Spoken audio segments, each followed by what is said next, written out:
बिस्मिल्लाहिर्रहमानिर्रहीम। अस्सलामुअलैकुम नाज़रीन, आप देख रहे हैं प्रोग्राम खबर क्या है और मैं हूं आपकी मेज़बान फरजाना सिद्दीक। नाज़रीन, आज प्रोग्राम के पहले हिस्से में हम बात करेंगे कराची की। शहर की तरक्की और ख़ूबसूरती के लिए कायम इदारा कराची डेवलपमेंट अथॉरिटी बद इंतज़ामी, इख्तियारात की जंग और करप्शन की गहरी दलदल में फंस चुका है। आपको बताएं कि प्लॉट्स के रिकॉर्ड में जालसाजी, गैर कानूनी भर्तियां और माली बदउनवानियों ने इदारे को कंगाल करके रख दिया है, जबकि अफसरान मालामाल हो गए हैं। इस पर बात करने के लिए कराची से हमारे साथ मौजूद हैं जाहिद खोकर। और प्रोग्राम के दूसरे हिस्से में आपको बताएंगे कि मुल्तान में महकमा तालीम के अफसरान भी दीगर सरकारी महकमों के नक्शे कदम पर चल पड़े हैं। जी हाँ, मुल्तान डिवीजन में महकमा तालीम में करोड़ों रुपए की मुबैना खुर्द-बुर्द का इंकशाफ हुआ है। ऑडिट हुकाम ने मुल्तान डिवीजन के चारों अजला में करोड़ों के घपलों की निशानदही कर दी है। मजीद तफसीलात बताने के लिए हमें ज्वाइन करेंगे जहीर अब्बास। नाज़रीन, प्रोग्राम के आखिरी हिस्से में हम बात करेंगे खैबर पख्तूनख्वा की, जहां पर हयाताबाद मेडिकल कॉम्प्लेक्स में ज़ेरे तामीर एक्सीडेंट एंड एमरजेंसी डिपार्टमेंट पर काम तातुल का शिकार है। यह मनसूबा 2017 में शुरू किया गया था और फंड्स की कमी के बायस इस काम को रोक दिया गया है। ज़राए के मुताबिक हयाताबाद मेडिकल कॉम्प्लेक्स मंसूबे पर दोबारा काम शुरू करने के लिए करोड़ों रुपए दरकार हैं। मज़ीद तफसीलात बताने के लिए हमें ज्वाइन करेंगे ब्यूरो चीफ पेशावर मुमताज़ मंगेश। नाज़रीन, चलते हैं आज की पहली खबर की जानिब। आपको बताएं कि कराची की तरक्की और खूबसूरती के लिए कायम इदारा कराची डेवलपमेंट अथॉरिटी बद इंतज़ामी, इख्तियारात की जंग और करप्शन की गहरी दलदल में फंस चुका है। प्लॉट्स के रिकॉर्ड में जालसाजी, गैर कानूनी भर्तियां और माली बदउनवानियों ने इस इदारे को अब कंगाल करके रख दिया है, जबकि अफसरान को देखा जाए तो वो मालामाल हो गए हैं। अरबों रुपए के घपले भी सामने आए हैं और ये घपले सामने आने पर मुतअद्दिद अफसरान को मुअत्तल करके आला सतही तहकीकात का आगाज कर दिया गया है। मज़ीद तफसीलात से आगाह करने के लिए इसे हमें ज्वाइन किया है जाहिद खोकर ने। जाहिद, सबसे पहले तो हमें ये बताएं कि नॉर्थ नाज़िमाबाद में किन प्लॉट्स के रिकॉर्ड में जालसाजी की गई है? Thank you so much. और कराची डेवलपमेंट अथॉरिटी एक ऐसा इदारा है कराची के अंदर जिसका मकसद ही बुनियादी तौर पर यही है कि शहर की तमीर नो हो, शहर की तरक्की हो, और जितना भी प्लानिंग होती है इसी इदारे के ज़रिए होती है। मगर बदकिस्मती से काफ़ी सालों के अंदर इस इदारे के अंदर करप्शन और दीगर मामला चल रहे हैं और इसी वजह से ही ये इदारा जो है वो दिन ब दिन माली बहरान का भी शिकार हो रहा है। अब हम देखें कि सिर्फ अगर माली बहरान का शिकार है तो फिर किस तरह से अफसरान किस तरह से जो है मालामाल हो रहे हैं, तमाम इश्यूज़ पे हम बात करेंगे। दरअसल ये कुछ शिकायत मौसूल हुई थी और जिसके बाद जो है एक तहकीकाती कमेटी तश्कील दी गई थी, जिसके बाद इब्तदाई तहकीकात में ये बात सामने आई कि जितने प्लॉट्स हैं ये प्लॉट्स कोई आम नहीं है, अरबों रुपये मालियत के होते हैं और उनके खाते तब्दील कर दिए गए हैं। इब्तदाई तहकीकात में जो मामला सामने आए उसके बाद जो है सिंध हुकूमत की जानिब से ख़ास तौर पर सेक्रेटरी बल्दियात की जानिब से एक्शन लिया गया था कुछ रोज़ कबल और 8 अफसरान को मुअत्तल कर दिया गया था। ये बुनियादी तौर पर जो तहकीकाती अफसर हैं उनकी जानिब से जो रिपोर्ट दी गई थी मौजूदा डायरेक्टर जनरल को, और कहा गया था कि इन प्लॉट्स में जो कागजात जितने हैं उन पर जालसाजी की गई है, ये अफसरान मुलविस हैं, उनके खिलाफ कार्रवाई की जाए। तो वो ये एक मैंडेट होता है डायरेक्टर जनरल का कि उन्होंने कार्रवाई नहीं की, जिसके बाद जब ये मामला सेक्रेटरी बल्दियात के पास पहुंचा तो उन्होंने फौरी तौर पर एक्शन लिया और उन अफसरान के खिलाफ कार्रवाई की। अब जो है नॉर्थ नाज़िमाबाद के मुख्तलिफ प्लॉट्स हैं और जो ब्लॉक एच है उसके मुतालिक बताया गया है कि उसमें काफ़ी प्लॉट्स थे जिनको जालसाजी के ज़रिए उनके खाते तब्दील किए गए। वो जो एक ड्यू प्रोसेस होता है उसको फॉलो नहीं किया गया और उसमें काफ़ी मामला जो है सामने आए, जिसके बाद तहकीकाती अफसर की जानिब से रिपोर्ट फराहम की गई। उसके बाद एक्शन हुआ और 2 जो अफसरान हैं, एक असिस्टेंट डायरेक्टर हैं, एक एडिशनल डायरेक्टर लेवल के अफसरान हैं, 2 रोज़ कबल उनको मुअत्तल करने का नोटिफिकेशन जारी किया गया और उसके साथ साथ मजीद जो डायरेक्टर लैंड है उनको कहा गया कि आप इस मामले की तहकीकात करें कि आया कितने कराची शहर के अंदर कितने मामलात हैं और कैसे कितने प्लॉट्स हैं जिनके खाते तब्दील कर दिए गए हैं। अब ये तहकीकात क्योंकि अभी तक प्रोसेस में है, जो तहकीकात इस वक्त हुई है उसके इब्तदाई जो मामला सामने आए उनकी रोशनी में उन अफसरान के खिलाफ कार्रवाई हुई है।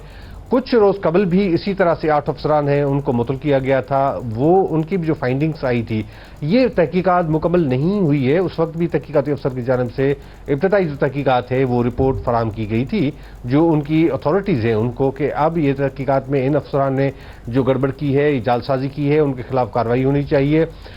अच्छा साहिब, बात है कि इस इदारे ने कराची की खूबसूरती को भी बरकरार रखना था। खूबसूरती को तो क्या ही बरकरार रखना था, यहाँ पर तो प्लॉट्स की भी हेरा फेरी हमें देखने में मिल रही है।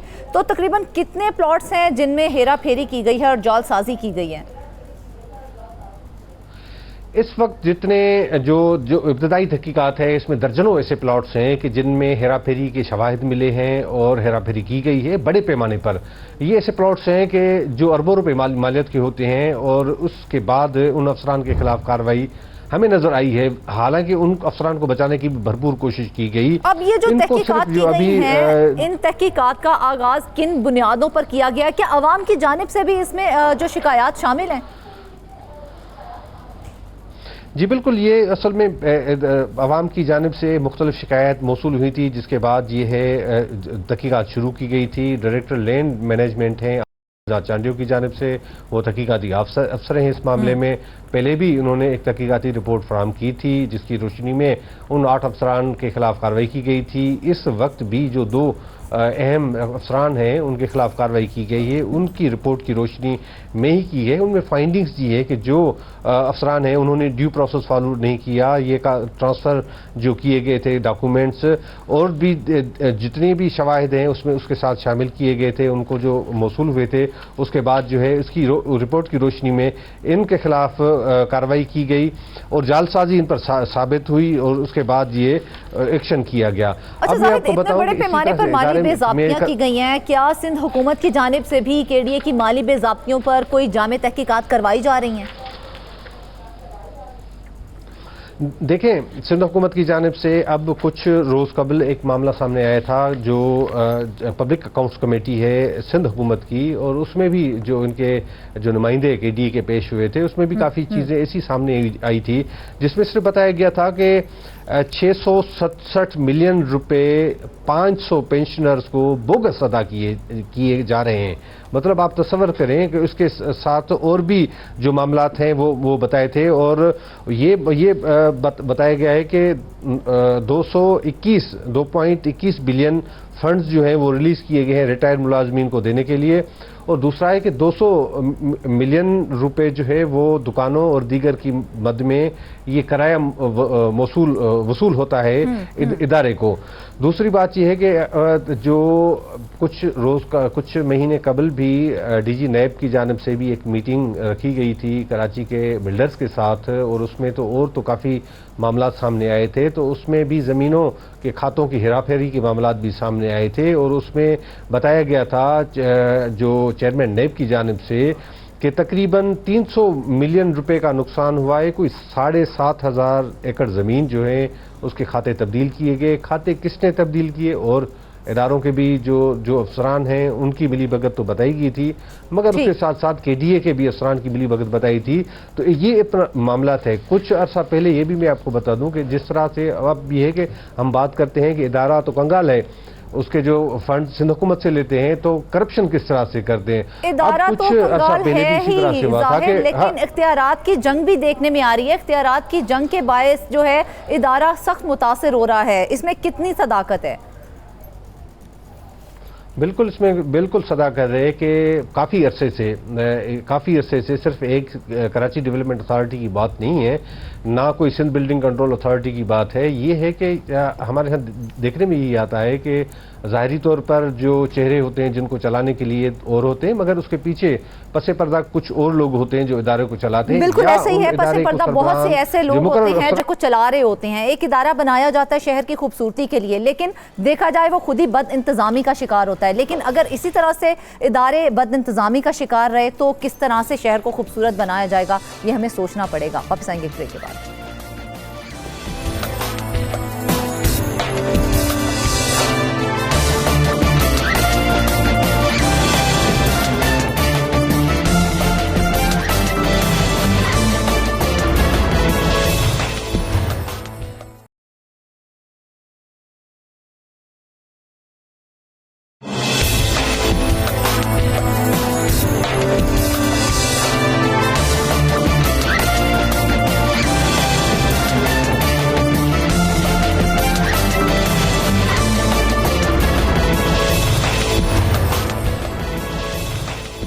बिस्मिल्लाहिर्रहमानिर्रहीम। अस्सलामुअलैकुम नाज़रीन, आप देख रहे हैं प्रोग्राम खबर क्या है और मैं हूं आपकी मेज़बान फरजाना सिद्दी। नाज़रीन, आज प्रोग्राम के पहले हिस्से में हम बात करेंगे कराची की। शहर की तरक्की और ख़ूबसूरती के लिए कायम इदारा कराची डेवलपमेंट अथॉरिटी बद इंतज़ामी, इख्तियारात की जंग और करप्शन की गहरी दलदल में फंस चुका है। आपको बताएं कि प्लॉट्स के रिकॉर्ड में जालसाजी, गैर कानूनी भर्तियां और माली बदउनवानियों ने इदारे को कंगाल करके रख दिया है, जबकि अफसरान मालामाल हो गए हैं। इस पर बात करने के लिए कराची से हमारे साथ मौजूद हैं जाहिद खोकर। और प्रोग्राम के दूसरे हिस्से में आपको बताएंगे कि मुल्तान में महकमा तालीम के अफसरान भी दीगर सरकारी महकमों के नक्शे कदम पर चल पड़े हैं। जी हाँ, मुल्तान डिवीजन में महकमा तालीम में करोड़ों रुपए की मुबैना खुर्द-बुर्द का इंकशाफ हुआ है। ऑडिट हुकाम ने मुल्तान डिवीजन के चारों अजला में करोड़ों के घपलों की निशानदही कर दी है। मजीद तफसीलात बताने के लिए हमें ज्वाइन करेंगे जहीर अब्बास। नाज़रीन, प्रोग्राम के आखिरी हिस्से में हम बात करेंगे खैबर पख्तूनख्वा की, जहां पर हयाताबाद मेडिकल कॉम्प्लेक्स में ज़ेरे तामीर एक्सीडेंट एंड एमरजेंसी डिपार्टमेंट पर काम तात्तुल का शिकार है। यह मनसूबा 2017 में शुरू किया गया था और फंड्स की कमी के बायस इस काम को रोक दिया गया है। ज़राए के मुताबिक हयाताबाद मेडिकल कॉम्प्लेक्स मंसूबे पर दोबारा काम शुरू करने के लिए करोड़ों रुपए दरकार हैं। मज़ीद तफसीलात बताने के लिए हमें ज्वाइन करेंगे ब्यूरो चीफ पेशावर मुमताज़ बंगश। नाज़रीन, चलते हैं आज की पहली खबर की जानिब। आपको बताएं कि कराची की तरक्की और खूबसूरती के लिए कायम इदारा कराची डेवलपमेंट अथॉरिटी बद इंतज़ामी, इख्तियारात की जंग और करप्शन की गहरी दलदल में फंस चुका है। प्लॉट्स के रिकॉर्ड में जालसाजी, गैर कानूनी भर्तियां और माली बदउनवानियों ने इस इदारे को अब कंगाल करके रख दिया है, जबकि अफसरान को देखा जाए तो वो मालामाल हो गए हैं। अरबों रुपए के घपले भी सामने आए हैं और ये घपले सामने आने पर मुतअद्दिद अफसरान को मुअत्तल करके आला सतही तहकीकात का आगाज कर दिया गया है। मज़ीद तफसीलात से आगाह करने के लिए इसे हमें ज्वाइन किया है जाहिद खोकर ने। जाहिद, सबसे पहले तो हमें ये बताएं कि नॉर्थ नाज़िमाबाद में किन प्लॉट्स के रिकॉर्ड में जालसाजी की गई है। Thank you so much. और कराची डेवलपमेंट अथॉरिटी एक ऐसा इदारा है कराची के अंदर जिसका मकसद ही बुनियादी तौर पर यही है कि शहर की तमीर नो हो, शहर की तरक्की हो, और जितना भी प्लानिंग होती है इसी इदारे के ज़रिए होती है। मगर बदकिस्मती से काफ़ी सालों के अंदर इस इदारे के अंदर करप्शन और दीगर मामला चल रहे हैं और इसी वजह से ही ये इदारा जो है वो दिन ब दिन माली बहरान का भी शिकार हो रहा है। अब हम देखें कि सिर्फ अगर माली बहरान का शिकार है तो फिर किस तरह से अफसरान किस तरह से जो है मालामाल हो रहे हैं, तमाम इश्यूज़ पे हम बात करेंगे। दरअसल ये कुछ शिकायत मौसूल हुई थी और जिसके बाद जो है एक तहकीकाती कमेटी तश्कील दी गई थी, जिसके बाद इब्तदाई तहकीकात में ये बात सामने आई कि जितने प्लॉट्स हैं ये प्लॉट्स कोई आम नहीं है, अरबों रुपये मालियत के होते हैं और उनके खाते तब्दील कर दिए गए हैं। इब्तदाई तहकीकात में जो मामला सामने आए उसके बाद जो है सिंध हुकूमत की जानिब से ख़ास तौर पर सेक्रेटरी बल्दियात की जानिब से एक्शन लिया गया था कुछ रोज़ कबल और 8 अफसरान को मुअत्तल कर दिया गया था। ये बुनियादी तौर पर जो तहकीकाती अफसर हैं उनकी जानिब से जो रिपोर्ट दी गई थी मौजूदा डायरेक्टर जनरल को, और कहा गया था कि इन प्लॉट्स में जो कागजात जितने हैं उन पर जालसाजी की गई है, ये अफसरान मुलविस हैं, उनके खिलाफ कार्रवाई की जाए। तो वो ये एक मैंडेट होता है डायरेक्टर जनरल का कि उन्होंने कार्रवाई नहीं की, जिसके बाद जब ये मामला सेक्रेटरी बल्दियात के पास पहुंचा तो उन्होंने फौरी तौर पर एक्शन लिया और उन अफसरान के खिलाफ कार्रवाई की। अब जो है नॉर्थ नाज़िमाबाद के मुख्तलिफ प्लॉट्स हैं और जो ब्लॉक एच है उसके मुतालिक बताया गया है कि उसमें काफ़ी प्लॉट्स थे जिनको जालसाजी के ज़रिए उनके खाते तब्दील किए गए। वो जो एक ड्यू प्रोसेस होता है उसको फॉलो नहीं किया गया और उसमें काफ़ी मामला जो है सामने आए, जिसके बाद तहकीकाती अफसर की जानिब से रिपोर्ट फराहम की गई। उसके बाद एक्शन हुआ और 2 जो अफसरान हैं, एक असिस्टेंट डायरेक्टर हैं, एक एडिशनल डायरेक्टर लेवल के अफसरान हैं, 2 रोज़ कबल उनको मुअत्तल करने का नोटिफिकेशन जारी किया गया और उसके साथ साथ मजीद जो डायरेक्टर लैंड है उनको कहा गया कि आप इस मामले की तहकीकात करें कि आया कितने कराची शहर के अंदर कितने मामलात हैं और कैसे कितने प्लॉट्स हैं जिनके खाते तब्दील कर दिए गए हैं। अब ये तहकीकात क्योंकि अभी तक प्रोसेस में है, जो तहकीकात इस वक्त हुई है उसके इब्तदाई जो मामला सामने हैं उनकी रोशनी में उन अफसरान के खिलाफ कार्रवाई हुई है। कुछ रोज कबल भी इसी तरह से 8 अफसरान हैं, उनको मुतल किया गया था। वो उनकी भी जो फाइंडिंग्स आई थी, ये तहकीकात मुकम्मल नहीं हुई है। उस वक्त भी तहकीकाती अफसर की जानिब से इब्तदाई जो तहकीकात है वो रिपोर्ट फराम की गई थी जो उनकी अथॉरिटीज़ हैं उनको, कि अब ये तहकीकात में इन अफसरान ने जो गड़बड़ की है, जालसाजी की है, उनके खिलाफ कार्रवाई होनी चाहिए। अच्छा जाहिद, इस इदारे ने कराची की खूबसूरती को भी बरकरार रखना था। खूबसूरती को तो क्या ही बरकरार रखना था, यहाँ पर तो प्लॉट्स की भी हेरा फेरी हमें देखने में मिल रही है। तो तकरीबन कितने प्लॉट्स हैं जिनमें हेरा फेरी की गई है और जालसाजी की गई है? इस वक्त जितने जो इब्तदाई तहकीकात है, इसमें दर्जनों ऐसे प्लॉट्स हैं कि जिनमें हेरा फेरी के शवाहिद मिले हैं और हेरा फेरी की गई है बड़े पैमाने पर।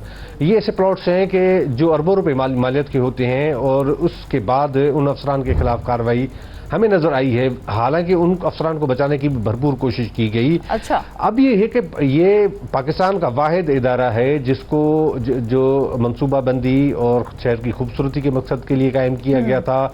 ये 1957 में इदारा सदारती ऑर्डिनेंस, सदारती हुक्मनामे के जरिए वजूद में आया था, जिसके बाद इसके मुख्तलिफ जो इस इदारे का सरबराह डायरेक्टर जनरल है, मुख्तलिफ इदारों के सरबराह मुकर्रर होते हुए आए हैं। और इसी तरह से जो डायरेक्टर जनरल्स मुकर्रर हुए हैं, इनमें कुछ अच्छे अफसरान भी मुकर्रर किए गए थे, मगर अक्सरियत ऐसी है कि जो वो खुद भी अरबों और खरबों-पति बन गए। माजी में तो एक डायरेक्टर जनरल साहब के जो हैं 9 जो फॉरेन अकाउंट्स बरामद हुए थे और अरबों रुपए की मालियत में इस तरह से उनसे उनके इल्जामात भी लगते रहे, उनके खिलाफ शवाहिद भी आते रहे। क्या वजह है कि हम जब भी किसी चीज के लिए कोई इदारा बनाते हैं तो वो खुद ही इंतजामी का शिकार हो जाता है? आखिर क्या वजूहात हैं इसकी? जी, ये बदकिस्मती की बात है कि हम इदारों को बनाते तो हैं कि शहर की खूबसूरती के लिए, हम आवाम की फलाह बहबूद के लिए इदारे बनाते हैं, मगर बदकिस्मती से फिर जब ये वजूद में आ जाते हैं, कुछ माफियाज हैं, जिस तरह से एक टर्म यूज़ होता है काफ़ी सालों से कि एक सिस्टम जो मौजूद होता है, उस सिस्टम के तहत इदारे चलते हैं। इस वक्त भी इदारे के अंदर अख्तियारात की जंग है। इस वक्त भी सूबाई वजीर बल्दियात की जानिब से ये हुक्मनामा दिया गया था कि जो कराची डेवलपमेंट अथॉरिटी में कोई भी ट्रांसफ़र पोस्टिंग्स नहीं होंगी, अगर होंगी तो उनकी मंजूरी के बगैर ये नहीं होंगी कोई भी ट्रांसफ़र पोस्टिंग्स। मगर हमने हाल ही में देखा कि अब इस वक्त भी एक अहम ओहदे पर ट्रांसफ़र पोस्टिंग सीनियर जो है डायरेक्टर के लेवल पर जो अफसर हैं वो मुकर्रर किए गए हैं, उनको चार्ज दिया गया है। हमें जो ज़राए ने बताया है कि इस हवाले से भी जो खुद एक अख्तियारात का इस्तेमाल किया गया है और उस सूबाई वजीर से मंजूरी हासिल नहीं की गई है।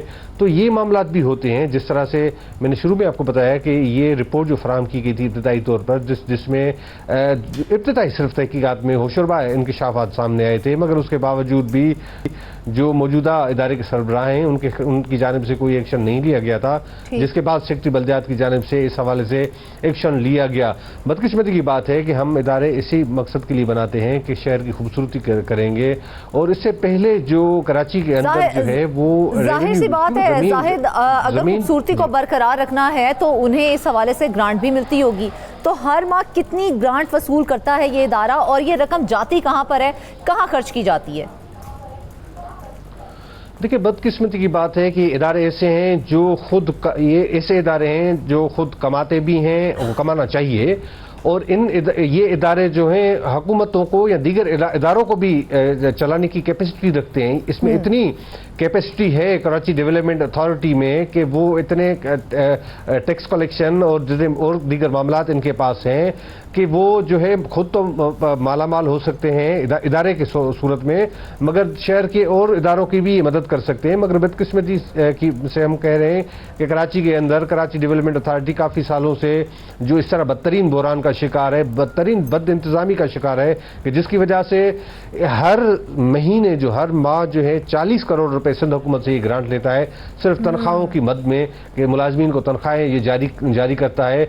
इससे पहले जो 28 करोड़ रुपए जो हर माह ये इदारा लेता था सिंध हुकूमत से, अब 40 करोड़ रुपए ले रहा है। तो ये कहाँ जा रहे हैं? इतने मुलाजमीन की जो है फौज भर्ती की गई, ये आज की कोई बात नहीं है।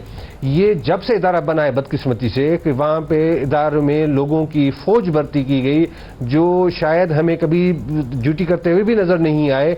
और वही जो फौज है वो इस वक्त भी पेंशन और दीगर जो मराहत हैं वो हासिल कर रही है। और इसी तरह से तकरीबन जो है 3 अरब रुपए से जायद जो हैं वो अभी भी जो मुलाजमीन की जो पेंशनर्स हैं वो उनकी वाजबात हैं इस इदारे पर। अब ये जो तहकीकात की गई हैं, इन तहकीकात का आगाज किन बुनियादों पर किया गया? क्या अवाम की जानिब से भी इसमें जो शिकायत शामिल हैं? जी बिल्कुल, ये असल में अवाम की जानिब से मुख्तलिफ शिकायत मौसूल हुई थी, जिसके बाद ये है तहकीकात शुरू की गई थी। डायरेक्टर लैंड मैनेजमेंट हैं चांडियों की जानिब से, वो तहकीकाती अफसर हैं इस मामले में। पहले भी उन्होंने एक तहकीकाती रिपोर्ट फराहम की थी जिसकी रोशनी में उन 8 अफसरान के खिलाफ कार्रवाई की गई थी। इस वक्त भी जो 2 अहम अफसरान हैं उनके खिलाफ कार्रवाई की गई है, उनकी रिपोर्ट की रोशनी में ही की है। उनमें फाइंडिंग्स दी है कि जो अफसरान हैं उन्होंने ड्यू प्रोसेस फॉलो नहीं किया, ये ट्रांसफ़र जो किए गए थे डॉक्यूमेंट्स और भी जितनी भी शवाहिद हैं उसमें उसके साथ शामिल किए गए थे, उनको जो मौसूल हुए थे उसके बाद जो है इसकी रिपोर्ट की रोशनी में इनके खिलाफ कार्रवाई की गई और जालसाजी इन पर साबित हुई और उसके बाद ये एक्शन किया गया। अच्छा, अब मैं आपको बताऊं बड़े पैमाने पर माली बेज़ाब्तियां की गई हैं, क्या सिंध हुकूमत की जानिब से भी केडीए की माली बेज़ाब्तियों पर कोई जामे तहकीकात करवाई जा रही हैं? देखें, सिंध हुकूमत की जानिब से अब कुछ रोज़ कबल एक मामला सामने आया था जो पब्लिक अकाउंट्स कमेटी है सिंध हुकूमत की, और उसमें भी जो इनके जो नुमाइंदे केडीए के पेश हुए थे उसमें भी काफ़ी चीज़ें ऐसी सामने आई थी जिसमें सिर्फ बताया गया था कि 667 मिलियन रुपए 500 पेंशनर्स को बोगस अदा किए जा रहे हैं। मतलब आप तसव्वुर करें कि उसके साथ और भी जो मामलात हैं वो बताए थे, और ये बताया गया है कि 2.21 बिलियन फंड्स जो हैं वो रिलीज़ किए गए हैं रिटायर्ड मुलाजमीन को देने के लिए, और दूसरा है कि 200 मिलियन रुपए जो है वो दुकानों और दीगर की मद में ये किराया वसूल होता है इदारे को। दूसरी बात यह है कि जो कुछ महीने कबल भी डीजी नैब की जानिब से भी एक मीटिंग रखी गई थी कराची के बिल्डर्स के साथ, और उसमें तो काफ़ी मामला सामने आए थे। तो उसमें भी ज़मीनों के खातों की हेराफेरी के मामला भी सामने आए थे, और उसमें बताया गया था जो चेयरमैन नैब की जानिब से कि तकरीबन 300 मिलियन रुपए का नुकसान हुआ है। कोई 7,500 एकड़ ज़मीन जो है उसके खाते तब्दील किए गए। खाते किसने तब्दील किए, और इदारों के भी जो अफसरान हैं उनकी मिली भगत तो बताई गई थी, मगर उसके साथ साथ केडीए के भी अफसरान की मिली भगत बताई थी। तो ये मामला है। कुछ अरसा पहले ये भी मैं आपको बता दूं कि जिस तरह से अब ये है कि हम बात करते हैं कि इदारा तो कंगाल है, उसके जो फंड सिंध हुकूमत से लेते हैं तो करप्शन किस तरह से करते हैं। इदारा तो कंगाल है ही जाहिर, लेकिन इख्तियारात की जंग भी देखने में आ रही है। इख्तियारात की जंग के बायस जो है इदारा सख्त मुतासिर हो रहा है, इसमें कितनी सदाकत है? बिल्कुल, इसमें बिल्कुल सदा कर रहे हैं कि काफ़ी अरसे से सिर्फ एक कराची डेवलपमेंट अथॉरिटी की बात नहीं है, ना कोई सिंध बिल्डिंग कंट्रोल अथॉरिटी की बात है। ये है कि हमारे यहाँ देखने में यही आता है कि ज़ाहिरी तौर पर जो चेहरे होते हैं जिनको चलाने के लिए और होते हैं, मगर उसके पीछे पसे पर्दा कुछ और लोग होते हैं जो इदारे को चलाते हैं। बिल्कुल ऐसे ही है, पसे पर्दा बहुत से ऐसे लोग होते हैं जो कुछ चला रहे होते हैं। एक इदारा बनाया जाता है शहर की खूबसूरती के लिए, लेकिन देखा जाए वो खुद ही बद इंतजामी का शिकार होता है। लेकिन अगर इसी तरह से इदारे बद इंतजामी का शिकार रहे तो किस तरह से शहर को खूबसूरत बनाया जाएगा, ये हमें सोचना पड़ेगा। वापस आएंगे ब्रेक के बाद।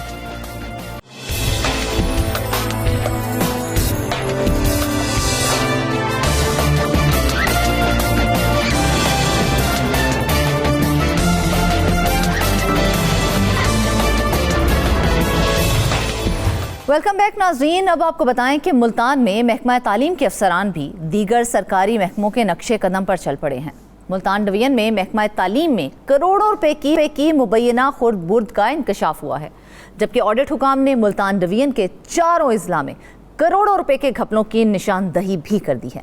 सालाना ऑडिट बराए साल 2023 से 24 के दौरान सबसे ज़्यादा घपले मुख्तलिफ अलाउंसेस की मद में किए गए हैं। मज़ीद तफसीलात बताने के लिए हमें ज्वाइन किया है मुल्तान ज़हीर अब्बास ने। ज़हीर, सबसे पहले तो हमें ये बताएं ना कि महकमा तालीम में भी इतने बड़े पैमाने पर मुबैना माली बेज़ाब्तियों का मामला सामने आया है, इस शोबे में भी चेक एंड बैलेंस का क्या कोई निज़ाम मौजूद नहीं है? जी फरजाना, शुक्रिया।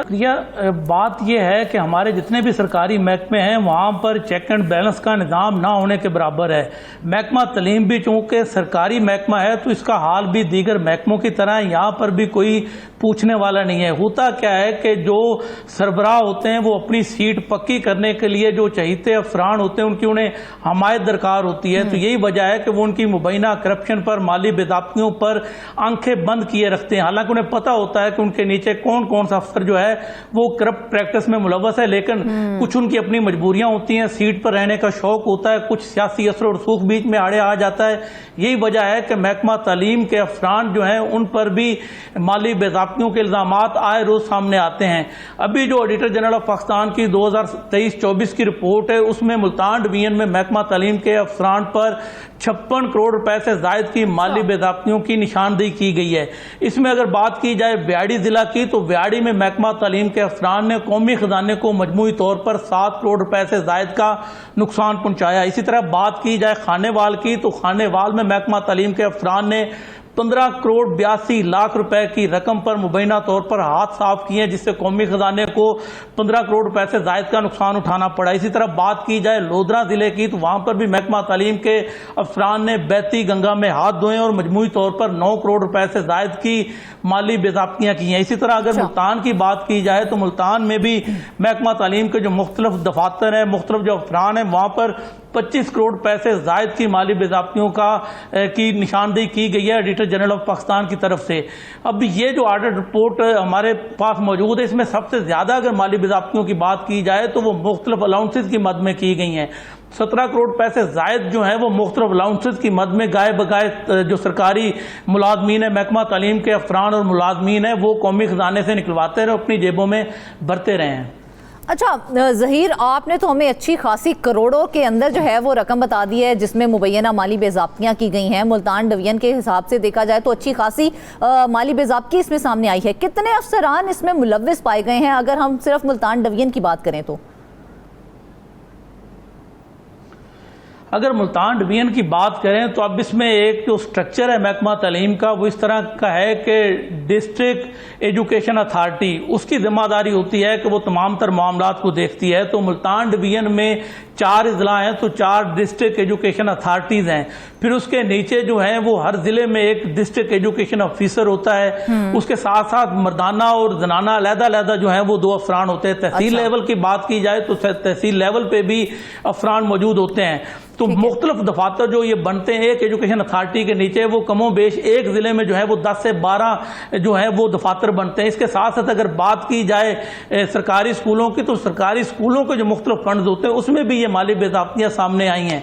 तो जिस तरह इलेक्ट्रिक कूलर हैं उनकी खरीदारी में वाटर कूलर जो है, साफदार गर्मियां हैं, गर्मी में पानी पीने की सबसे ज्यादा जो है तलब महसूस होती है, तो बच्चों के लिए जो वाटर कूलर खरीदे गए थे उसमें भी ये माली बेज़ाब्तियां सामने आई हैं। साफदार ये जो वाटर कूलर खरीदे गए थे ये सरकारी स्कूलों में खरीदे गए थे। सबसे ज्यादा की बात करें तो सबसे ज्यादा घपले किस मद में किए गए हैं महकमा तालीम में? जी अगर सबसे ज्यादा बात की जाए तो चारों इजला जो हैं मुल्तान डिवीजन के, उसमें 17 करोड़ 52 लाख रुपए जो है वो मुख्तलिफ अलाउंसेस की मद में गाए बगाए जो महकमा तालीम के अफसरान हैं वो निकलवाते रहे हैं। ये सिर्फ 2023-24 की बात है। अगर हम पिछले सालों की बात करें तो ये उससे भी ज्यादा जो है वो माली बेज़ाब्तियां इस मामले में सामने आई हैं।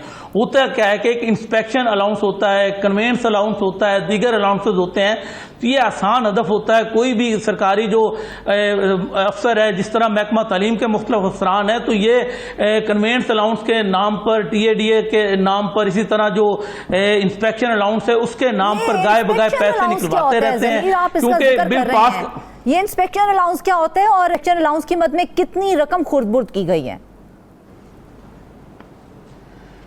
जी इंस्पेक्शन अलाउंस के बारे में आपको बताऊं कि जो असिस्टेंट एजुकेशन ऑफिसर्स होते हैं इनको माहाना बुनियादों पर 25,000 रुपए जो है वो इंस्पेक्शन अलाउंस मिलता है। अब उसमें शर्त क्या है? शर्त यह है कि अगर ये स्कूलों की इंस्पेक्शन करेंगे उसके बाद ही इन्हें ये रकम जो है वो फराम की जाएगी। अब ये करते क्या है कि गर्मियों की छुट्टियां होगी 3 महीने के लिए, अब 3 महीने की छुट्टियां हैं, लेकिन इन्होंने जो इंस्पेक्शन अलाउंस है वो लिया और बताएं कि गर्मी की छुट्टियों में कौन से स्कूल पे इन्होंने छापे मारे, कौन सी इंस्पेक्शन की, कहां पर तलबा की कारकर्दगी चेक की। जब स्टाफ को छुट्टियां हैं, जब बच्चों को छुट्टियां हैं, तो स्कूलों की इंस्पेक्शन किस लिए की जा रही है? सिर्फ और सिर्फ 25,000 रुपया हासिल करने के लिए महीने के लिए। इस जो इंस्पेक्शन अलाउंस है इसमें भी महीना तौर पर माली बिल अपने सामने आती है। अगर लोधरा की बात मिलता है जी, वो महीने का, जिस तरह मैंने आपको बताया कि जो इंस्पेक्शन अलाउंस है, जितने भी असिस्टेंट एजुकेशन ऑफिसर्स होते हैं पूरे जिले के, उनको 25,000 महीने के हिसाब से वो दिया जाता है। तो अब ये तो जब वो इंस्पेक्शन करते हैं तो उनका सारा रिकॉर्ड जो वो फ्राहम करना पड़ता है कि इस महीने में हमने इतनी इंस्पेक्शन की। उस रिकॉर्ड को जब देखते हैं कि इस अफसर ने वाकई इंस्पेक्शन की, तो उसके बाद जो है वो फंड उन्हें मिलना चाहिए, जो अलाउंस है वो मिलना चाहिए। मगर होता क्या है कि यहाँ पर चेक एंड बैलेंस कोई नहीं होता। गर्मी की छुट्टियों में भी इंस्पेक्शन अलाउंस फ्राहम कर दिया जाता है, जो कि सरासर कवानीन की खिलाफ वर्दी है। इस मद में जो सबसे ज्यादा घपले किए गए हैं वो लोधरा में किए गए। अंदर जो है वो इंस्पेक्शन की जाती है, तो फिर वो इंस्पेक्शन की रिपोर्ट भी तो कोई सामने लेके आते होंगे। फिर वो रिपोर्ट में क्या प्रेजेंट करते हैं? जब स्कूलों में छुट्टियां हैं, ना स्कूल के बच्चे वहां पर मौजूद हैं, ना ही वहां का अमला मौजूद है। जी, यही तो वजह है ना कि ये जो ऑडिट हुकाम ने एतराज लगाया वो इसी बात पे तो एतराज लगाया है कि जब छुट्टियां हैं, जब कोई स्कूल खुला ही नहीं है, तो उस वक्त आपने किस चीज की इंस्पेक्शन की? उसी पे फिर सारे एतराजात लगे। उस पे जो कवानीन की खिलाफ वर्जियां थी उसकी निशानदेही की गई और उसमें उन्होंने बताया कि लोधरा में जो है वो 1 करोड़ 26 लाख रुपए का नुकसान उठाना पड़ा। इसी तरह अगर बात की जाए व्याड़ी की, तो व्याड़ी में 30 लाख से जायद की रकम जो है वो इंस्पेक्शन अलाउंस के नाम पर 19 जो असिस्टेंट एजुकेशन ऑफिसर उनमें उनकी बंदर बांट की गई। तो मजमूई तौर पर मुख्तलिफ अलाउंसेस की बात की जाए तो ये रकम जो है पूरे चारों इजला में वो 17 करोड़ रुपए से जायद की बनती है। तो ये मुख्तलिफ जो अलाउंसेस है उसकी मद में सबसे ज्यादा बेज़ाब्तियां जो हैं वो महकमा तालीम जो मुल्तान डिवीजन है उसमें देखने में आई हैं। अच्छा, ये जो रकम आपने बताई है ये आपने हमें मुल्तान डिवीजन के चारों इजला के हवाले से बताई है, यानी कि कौमी खजाने को इतना नुकसान पहुंचाया गया है जो?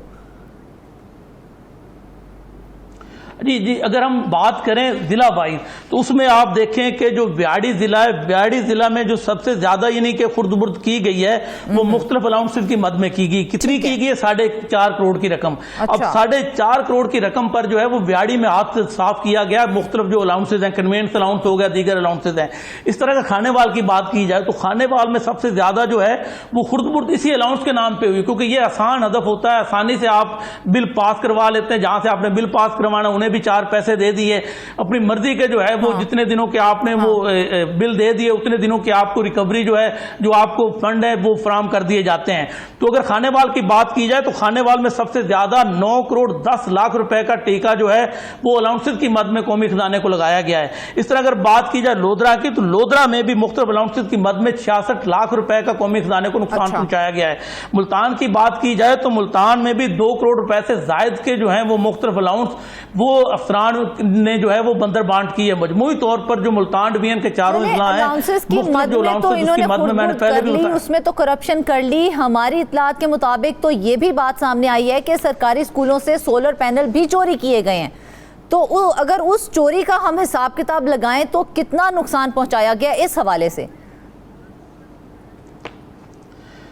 जी, अब सोलर पैनल का देख लें कि बिजली की बचत के लिए जो साबिक पंजाब हुकूमत थी उन्होंने ये मंसूबा शुरू किया था। तो इस मंसूबे के तहत जो मुख्तलिफ सरकारी स्कूल हैं, चाहे वो प्राइमरी स्कूल हैं, एलिमेंट्री स्कूल हैं, हाई स्कूल हैं, वहाँ पर सोलर पैनल जो है वो नस्ब किए गए थे ताकि बिजली की बचत हो सके। बिल के मद में जो भारी यानी कि रकम जमा करवाई जाती है उससे निजात मिल सके।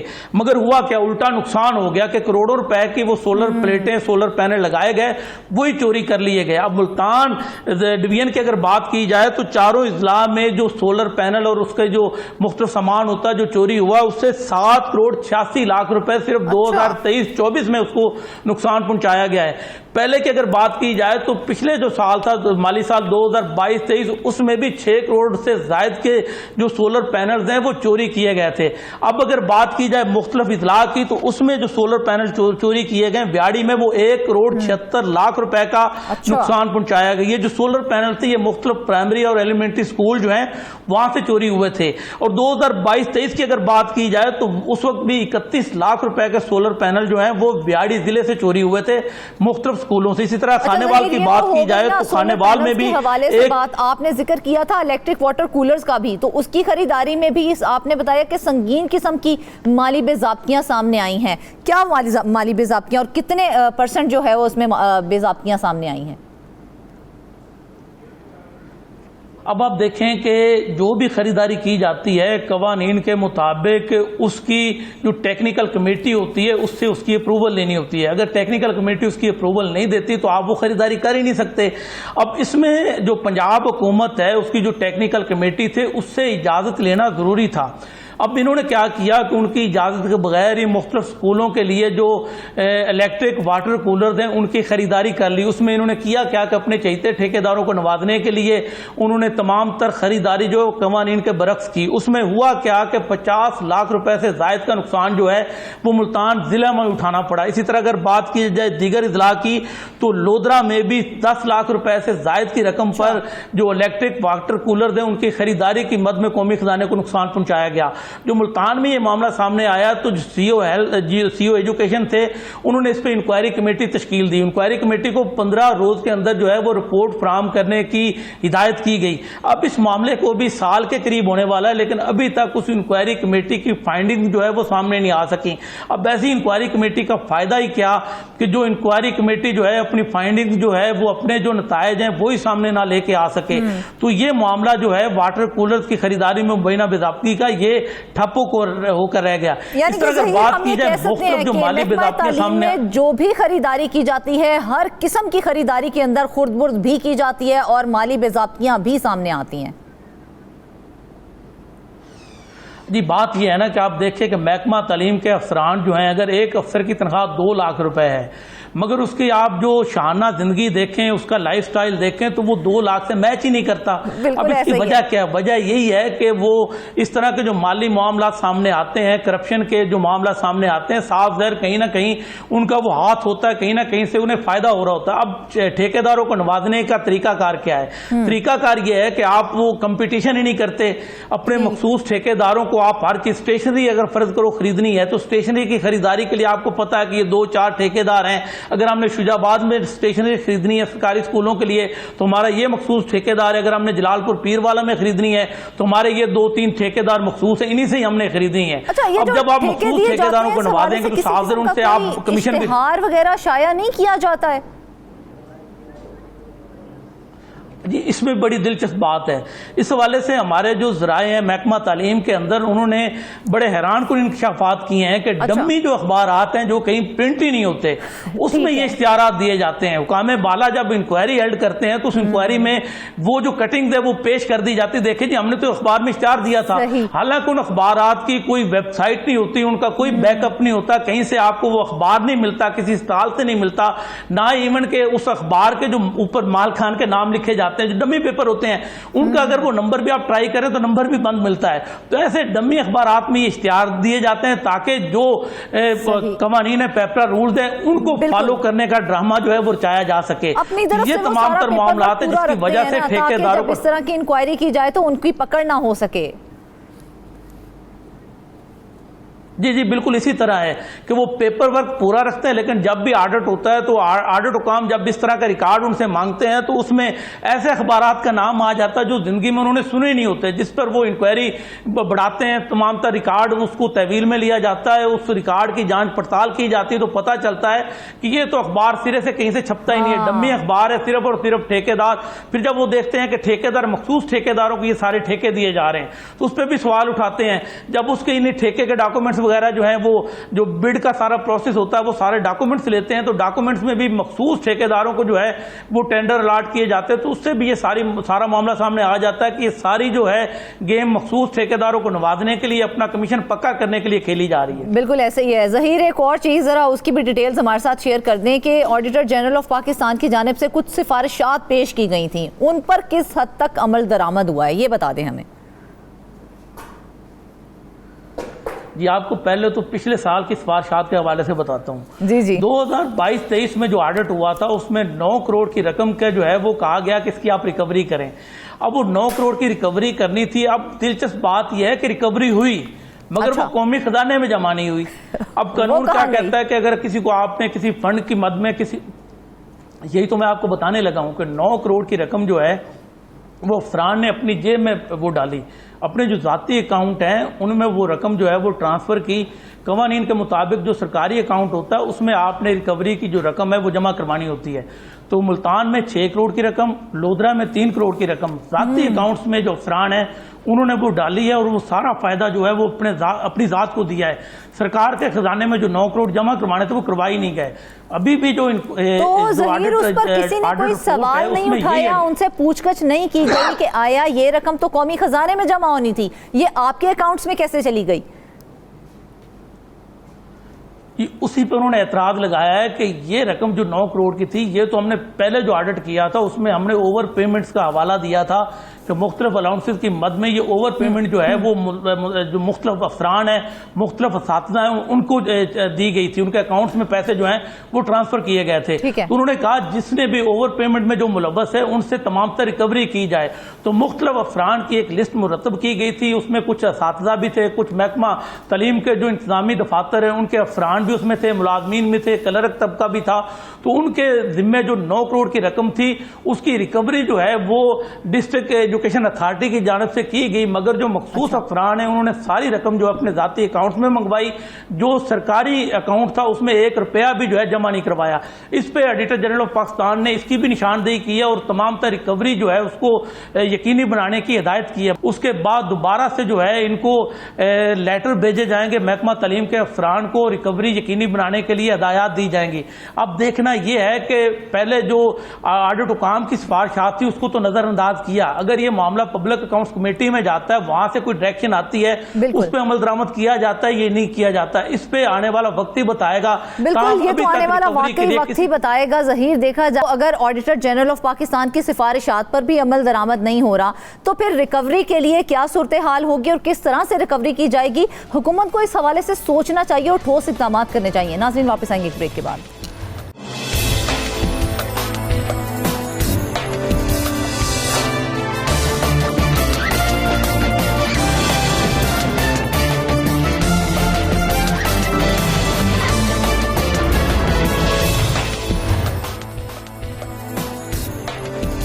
वेलकम बैक नाज़रीन। अब हम आपको बताएंगे कि हयाताबाद मेडिकल कॉम्प्लेक्स में 8 साल कबल इमरजेंसी डिपार्टमेंट की तामीर पर काम शुरू हो गया।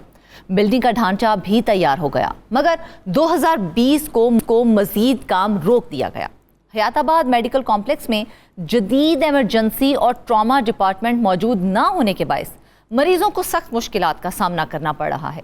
एक ऐसा अस्पताल जहां रोजाना आने वाले मरीजों की तादाद हजारों में हो और वहां सहूलियात का फुकदान हो, ऐसे में मरीजों की मुश्किलात का अंदाज़ा बखूबी लगाया जा सकता है। इस बारे में बात करते हैं हमारे पेशावर के ब्यूरो चीफ मुमताज़ बंगिश से।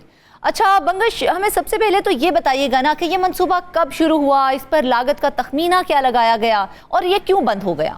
शुक्रिया फरजाना। दरअसल ये मंसूबा जो था ये साल 2017 में शुरू किया गया था। उस वक्त चूँकि इस बात की ज़रूरत महसूस की गई थी कि चूँकि हयाताबाद मेडिकल कॉम्प्लेक्स एक बड़ा हॉस्पिटल है, खैबर पख्तूनख्वा में खुसूसन पेशावर में 2 और बड़े हॉस्पिटल्स हैं, लेकिन हयाताबाद मेडिकल कॉम्प्लेक्स जो है वो चूँकि खैबर के बॉर्डर पे वाक़या है और सरहद पार अफगानिस्तान के मरीज़ भी उस वक्त यहाँ पे आते थे, अभी भी आते हैं वहाँ पे।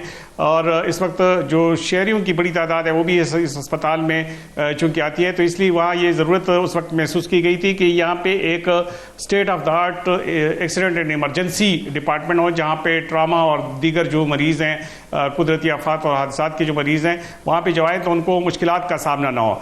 2007 में ये मंसूबा शुरू हुआ और उस वक्त इस मंसूबे के लिए 1 अरब 20 करोड़ रुपए की मंजूरी भी दी गई और बाकायदा तौर पे बिल्डिंग पे आगाज भी हो गया। बिल्डिंग इस पर काम शुरू हुआ तो बिल्डिंग का ढांचा भी तैयार हो गया, लेकिन अचानक फिर 2020 में इस पर काम रोक दिया गया और इसकी वजह ये थी कि उस वक्त जो फंड्स की फराहमी का जो सिलसिला था वो रुक गया था और उस वक्त जो ठेकेदार थे और जो अस्पताल की इंतजामिया थी उनका मुतालबा ये था कि फौरी तौर पर अगर इसको फंड्स फराहम कर दिए जाएं ताकि इस मंसूबे को मुकम्मल किया जाए। इस मंसूबे को 2020 ही में मुकम्मल होना था, लेकिन ये मुकम्मल नहीं हो सका था और इसकी वजह ये थी कि फंड्स जो थे वो इनके पास सफिशिएंट नहीं थे जिससे इस मंसूबे को पाए तकमील तक पहुंचाते। तो तब से अब तक ये जो मुमताज आपने बताया कि 2020 में इस पर काम बंद हो गया था, तो क्या हुकूमत में मौजूद किसी एक को भी ये ख्याल नहीं रहा कि ये इतना अहम मंसूबा है, इसे पाया तकमील तक पहुंचाना चाहिए और फंड मुहैया करने चाहिए? दुरुस्त कह रही हैं आप फरजाना। ये दरअसल इस डिपार्टमेंट में 130 बेड्स हैं और 36 ICU बेड्स हैं। इस वक्त जो सूरत हाल है हैदराबाद मेडिकल कॉम्प्लेक्स की, तो वहाँ पे कोई जो स्पेसिफाइड वार्ड है, जो हॉल है इमरजेंसी का, वो दस्तयाब नहीं है। उसका असर ये हो रहा है कि वहाँ पे जो मरीज आते हैं वो छोटे छोटे कमरों में उन्होंने डॉक्टर्स बिठाए हुए हैं। इसके अलावा जो ट्रामा रूम है वो भी एक छोटे कमरे में है और जो सबसे बढ़कर इसकी अहमियत थी वो ये थी कि चूंकि इस अस्पताल में जो मरीज आते थे वहाँ पे जब हादसात की सूरत में आते हैं तो वहाँ इन्वेस्टिगेशन की ज़रूरत होती है और उसके बाद फिर इलाज की ज़रूरत होती है। अब इन्वेस्टिगेशन के लिए उनको मुख्तलिफ सेक्शन में भेजा जाता है। जब सेक्शन में भेजा जाता है तो आपको पता है कि ट्रामा के जो मरीज होते हैं, हादसात के मरीज होते हैं, उनको फौरी तौर पर मतलब मिनटों में इलाज की ज़रूरत होती है और इन्वेस्टिगेशन की ज़रूरत होती है। जब दूसरे सेक्शन में उनको भेजा जाता है तो उस पर काफ़ी वक्त लग जाता है, जिसका असर ये होता है कि जो उसके लिए दरकार वक्त होता है उस पर उसका इलाज नहीं हो पाता। तो जो सूरत हाल है वो तशवीशनाक हो जाती है। तो उस वक्त जब हुकूमत के नोटिस में ये बात लाई गई तो उनका कहना यह था कि वो फौरी तौर पर इसके फंड्स फराहम कर देंगे, लेकिन मसला फिर ये हुआ कि फंड्स उनको फराहम ना हो सके और वो फिर अगले उसमें साल के लिए वो कहते रहे कि वो फंड फराहम कर देंगे, फिर भी फंड फराहम ना हो सके। फिर तकरीबन 2 साल बाद हुकूमत ख़त्म हो गई। जब निगरान हुकूमत बनी तो जाहिर है उनकी तो ये बात जो थी इनकी तरजीहात भी शामिल नहीं थी। और फिर जब नई हुकूमत बन गई तो अलगिया ये होता है कि जो पुरानी हुकूमत होती है अगरचे उसी पार्टी की हुकूमत है, लेकिन वो पिछली हुकूमतों के जो मंसूबे होते हैं, उनके जो काम होते हैं, उनको ऑन नहीं करते।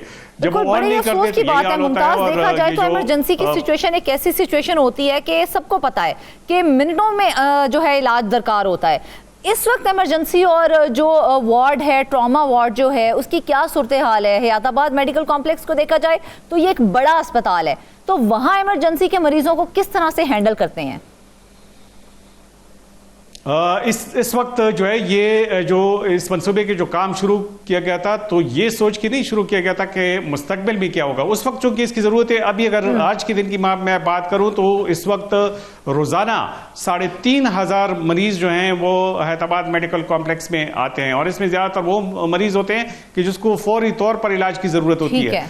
अब एक छोटे छोटे कमरों में इन मरीजों को कफाना और फिर उनका इलाज करना, फिर उनको इन्वेस्टिगेशन के लिए दूसरे सेक्शन में भेजना, फिर उनको उधर एडमिट करना, तो ये इंतहाई मतलब ऐसी सूरत हाल है कि वहाँ पे देखकर ही इसका अंदाजा लगाया जा सकता है कि मरीजों को किस किस्म की खौफ का सामना करना पड़ता है। अब ये जो सूरत हाल है वहाँ पे बड़ा वार्ड तक मौजूद नहीं है। छोटे छोटे कमरों में इनको बिठाया होता है, मरीजों को वो आते हैं और उनकी कोशिश होती है कि जल्दी से जल्दी जो इमरजेंसी में मरीज आते हैं वो वहाँ से वो चले जाएं, उनको वार्ड भेज दें ताकि फौरी तौर पर वो स्पेस खाली हो। वहाँ पे बेड्स और बिल्डिंग जो है वो चूंकि नहीं है तो इसलिए काफ़ी मुश्किलात का सामना करना पड़ रहा है। और इस वक्त सूरत हाल ये है कि हर ये इमरजेंसी और जो ट्रामा और इस किस्म के जो डिपार्टमेंट्स होते हैं उनके साथ ICU का होना ज़रूरी है। इस वक्त ICU की सूरत हाल ये है कि इमरजेंसी में जो मरीज आता है वो उसको अगर ICU की ज़रूरत होती है तो उससे कई दिनों तक इंतज़ार करना पड़ता है। और ये मसला सिर्फ इधर हैदराबाद मेडिकल कॉम्प्लेक्स में नहीं बल्कि दूसरे अस्पतालों में भी है, तो इसलिए इनको दूसरे अस्पतालों में भी रेफर नहीं किया जा सकता। अब चूंकि इस इमरजेंसी जो डिपार्टमेंट है इसके साथ ICU का एक 36 वार्ड बेड्स का एक आईसीयू भी बनना था, वो भी पेंडिंग है। और अभी तक मसला ये है कि अगर 36 बेड्स की आईसीयू भी बन जाए, अगरचे ये बेड जो है आईसीयू की वहाँ पे इंतहाई कम है, क्योंकि वहाँ पे जो मौजूद सहूलियात हैं वो इससे भी ज़्यादा कम है, लेकिन अगर 36 बेड्स का आईसीयू भी बन जाता तो कम से कम इतना हो जाता कि जो अपने उनके मरीज होते हैं जो इमरजेंसी में डील किए जाते हैं, कम से कम उनको आईसीयू की फौरी सहूलत मुयसर आ जाती। जब ये मंसूबा स्टार्ट किया गया, इसका आगाज किया गया था, तो कितने फंड्स की मंजूरी दी गई थी और कितने रिलीज किए गए थे? जाहिर है जब काम को लटकाया जाएगा तो अखराजात मजीद बढ़ेंगे, तो कितने अखराजात अब तक बढ़ चुके हैं?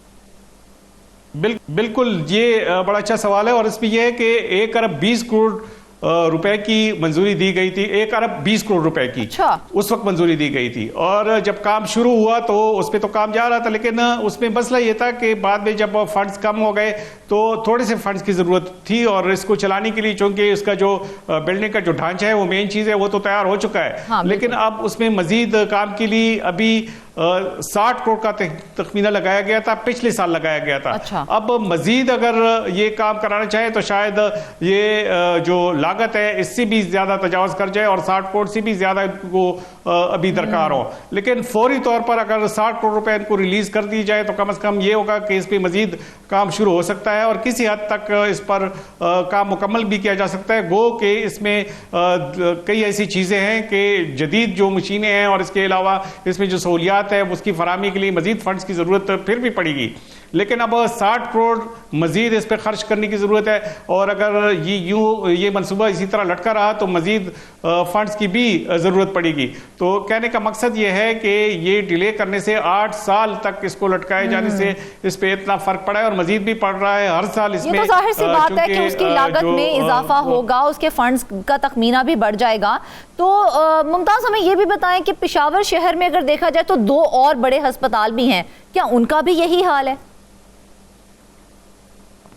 असल में लेडी रीडिंग अस्पताल और KTH अस्पताल है। लेडी रीडिंग अस्पताल सूबे का सबसे बड़ा हॉस्पिटल है और वहाँ जो इन्फ्लक्स है इमरजेंसी में मरीजों का वो तो बहुत ज़्यादा है। और इसी तरह खैबर टीचिंग हॉस्पिटल है, वहाँ पे भी मरीजों का इन्फ्लक्स ज़्यादा है। वहाँ पे अगरची नई इमारतें भी बनी हैं, वहाँ पे जो स्टेट ऑफ आर्ट इमरजेंसी और जो ट्रामा डिपार्टमेंट है वो भी बन गए हैं। लेकिन मसला ये है कि वहाँ पे भी जो एक्सीडेंट इमरजेंसी का जो मेन फोकस होता है वो ICU पे होता है। वहाँ पे ICU के बेड्स की इलाज में भी शदीद कमी है, अगरचे इन दोनों अस्पतालों से ज्यादा है लेकिन फिर भी कमी है। और वहाँ पे किसी वक्त भी इमरजेंसी में कोई बेड खाली नहीं मिलता, वो बेड्स खाली कराने पड़ते हैं। जहाँ तक खैबर टीचिंग हॉस्पिटल का ताल्लुक है, वहाँ पे तो दूसरे हॉस्पिटल्स के ICU के मरीज खपाए ही नहीं जा सकते, उनके अपने मरीजों के लिए भी वो इंतहाई नाकाफी है, सिर्फ चंद बेड्स पर मुश्तमिल ICU है।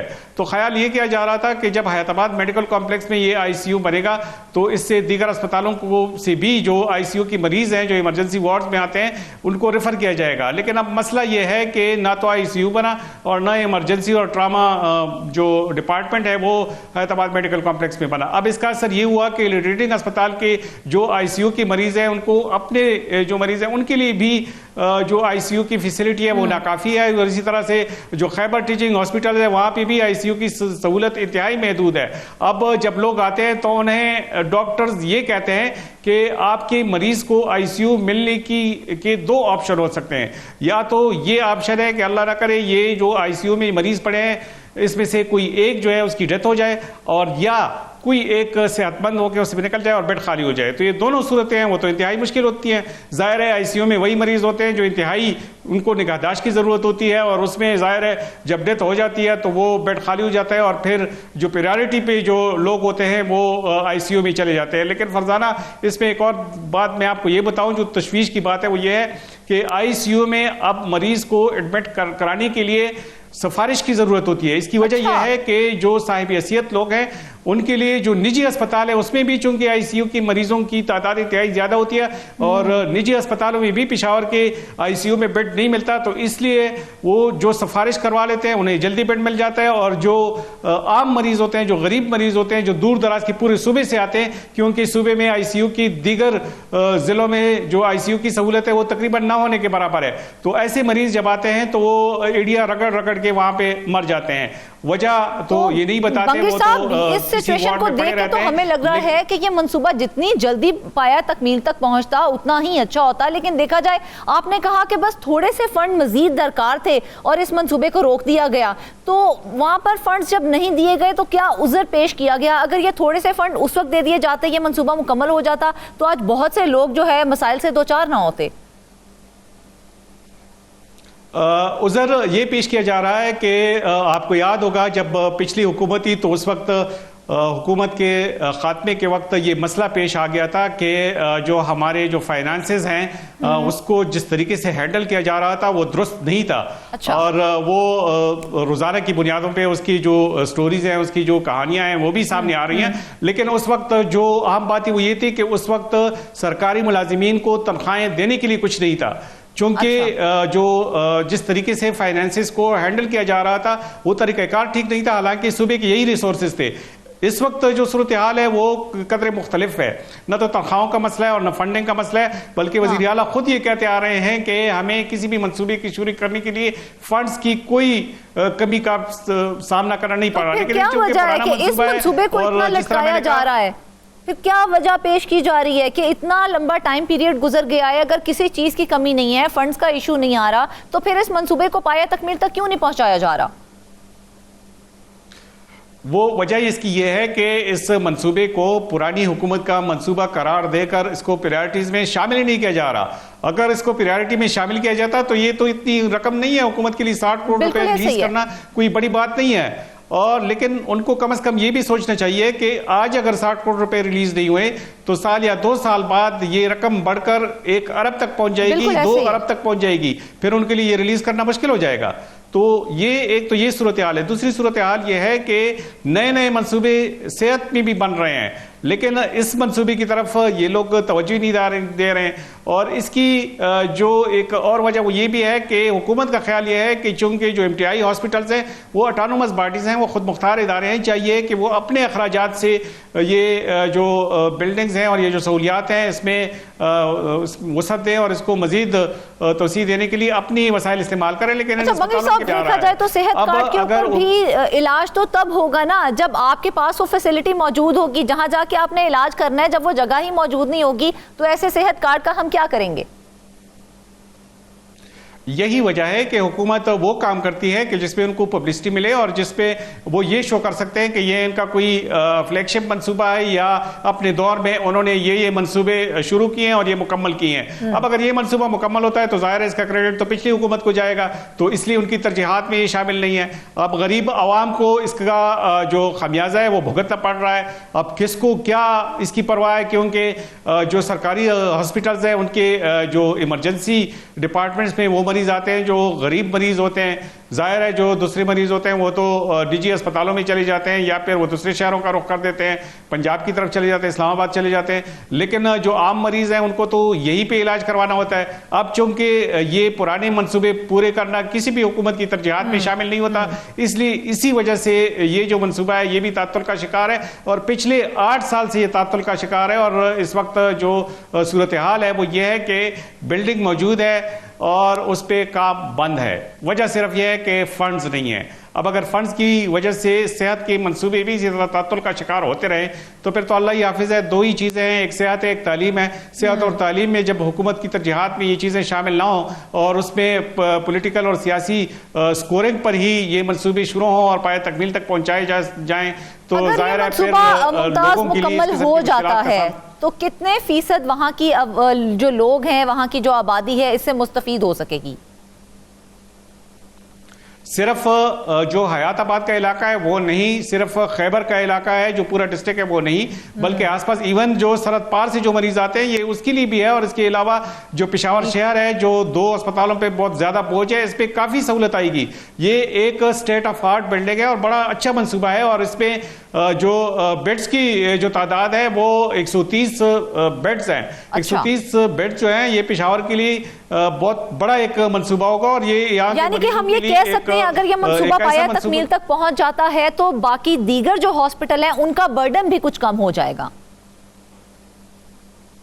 जी बिल्कुल, उन पे बर्डन कम हो जाएगा और ये जो 130 बेड्स का जो इमरजेंसी डिपार्टमेंट है, ये अगर यहाँ पे प्रोवाइड हो जाए तो मेरा ख्याल है फिर जो हैदराबाद जो खैबर टीचिंग हॉस्पिटल है और जो रीडिंग हॉस्पिटल है, उनके जो इमरजेंसी डिपार्टमेंट के जो मसाइल हैं वो भी किसी हद तक कम हो जाएंगे और लोग यहाँ का रुख करेंगे। और दूसरी बात ये कि यहाँ पे लोगों को ये ज्यादा आसान भी पड़ता है यहाँ पे पहुंचने के लिए। दूर दराज के जितने भी जो देही इलाके हैं वहाँ के मरीज भी यहीं पे होके आते हैं। तो अगर 130 बेड का ये डिपार्टमेंट और इस पे जो काम है ये मुकम्मल हो जाता है और फौरी तौर पर इसमें इलाज और इन्वेस्टिगेशन की सहूलत शुरू हो जाती है, तो इसमें एक और चीज मैं फरजाना आपको ये बताऊं कि यहाँ पे जो हैदराबाद मेडिकल कॉम्प्लेक्स है, यहाँ मौजूदा सेटअप में न्यूरोसर्जरी ऑर्थोपेडिक की टीमों की भी कमी है, क्योंकि इंफ्रास्ट्रक्चर ही नहीं है। तो इसलिए वहाँ पे न्यूरोसर्जरी के लिए तो जाहिर है काफी इंतजाम करने की जरूरत होती है। इस तरह ऑर्थोपेडिक जो हादसात होते हैं, कुदरती आफात होते हैं, वहाँ पे तो बड़े पैमाने पर उनकी ऑपरेशन थिएटर्स की जरूरत होती है। यहाँ पे कई एक मल्टीपल ऑपरेशन थिएटर भी इसमें बनाए जा रहे हैं। तो अगर ये सारी सहूलियात यहाँ पे मुयसर हो जाए तो बिल्कुल ठीक कह रहे हैं। ये मंसूबा अहम मंसूबा है कि अगर इसको मुकम्मल कर लिया जाता है तो छोटे पैमाने पर नहीं, बहुत बड़े पैमाने पर आबादी जो है इससे मुस्तफीद हो सकती है। हर हुकूमत, हर पार्टी ये दावा जरूर करती है कि सेहत और तालीम हमारी अव्वलीन तरजीहात में शामिल है, लेकिन देखा जाए तो इन पर ही तवज्जो नहीं दी जाती है। अगर थोड़ी सी तवज्जो दी जाए तो अवाम की फलाह का ये मंसूबा बहुत जल्द पाया तकमील तक पहुंच सकता है और बहुत से लोग इससे फ़ायदा भी उठा सकते हैं। नाज़रीन, इसके साथ ही आज के प्रोग्राम से बस इतना ही। ढेर सारी दुआओं में हमें याद रखिएगा। इजाज़त दीजिए, अल्लाह हाफ़िज़।